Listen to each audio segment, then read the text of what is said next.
teman-teman, sebelumnya perkenalin saya Rizky Amelia Putri dari Program Studi Ilmu Hubungan Internasional Universitas Teknologi Yogyakarta. Nah, pada kesempatan kali ini saya akan mereview mengenai film dokumenter yang berjudul Tutsi Return to Rwanda After Horrific Genocide pada tahun 1996 dan 20 Years After the Rwanda Genocide. Namun sebelumnya saya akan menjelaskan secara sedikit mengenai genocide di Rwanda. Negara Rwanda terletak di timur bagian tengah benua Afrika. Negara ini dikelilingi oleh beberapa negara lain, seperti negara Uganda. Pada awalnya, Tutsi dan Hutu merupakan status sosial, di mana Tutsi adalah orang-orang yang memiliki lebih dari 10 kerbau, dan jika kurang mereka disebut Hutu, dan jika tidak memiliki mereka disebut Twa. Nah, pada awalnya mereka hidup saling berdampingan atau saling bergantung. Nah, ketika bangsa Eropa datang, mereka mengganti status sosial ini menjadi status etnis, di mana orang Tutsi adalah orang-orang yang berbadan tinggi, berkulit sedikit cerah dan berhidung mancung, sedangkan orang Hutu dan Twa adalah orang-orang yang tidak termasuk dalam kategori tersebut.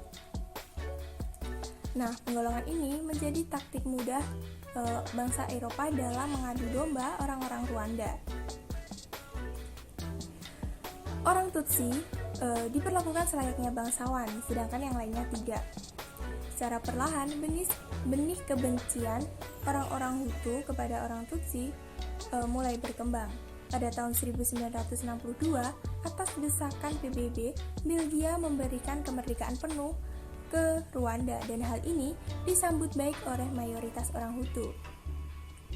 Mereka segera mengganti sistem kerajaan menjadi sistem republik, dan setelah kemerdekaan mereka membuat atau mengadakan pemilu yang dimenangkan oleh orang Hutu, dan hal ini membuat orang Tutsi mulai khawatir sehingga berpindah ke Uganda dan membentuk FPR atau Front Patriot Rwanda.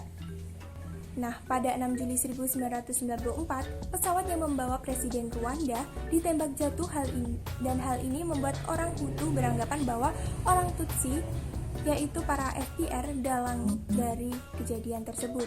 Meskipun orang Tutsi membantahnya, dan inilah awal dari pembantaian dimulai. Lalu, dari film dokumenter. Film tersebut menceritakan kembalinya orang Tutsi dan ketakutan mereka mengenai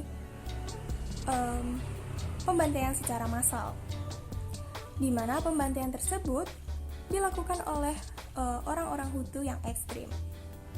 Dalam film tersebut, kita dapat mengetahui bahwa masalah genosida di Rwanda ini berbeda, yang dimana masalahnya mengenai keamanan, ketidakadilan, dan tuduhan palsu yang mengancam keamanan orang-orang di Rwanda.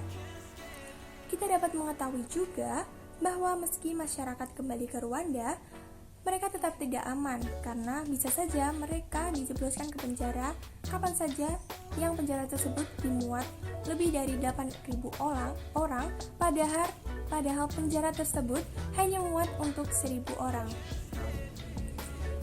Nah, di sana juga banyak sekali digambarkan adanya gereja yang menyimpan tugu peringatan dari korban genosida seperti tengkorak, dan hal itu bertujuan untuk mengingatkan agar tidak dilupakannya kejadian ini agar menjadi sejarah. Film ini menurut saya sangat menarik untuk ditonton karena menjelaskan kembalinya orang-orang suku Tutsi ke Rwanda. Dan sekian penjelasan atau review saya mengenai film ini. Kurang lebihnya saya mohon maaf. Wassalamualaikum warahmatullahi wabarakatuh.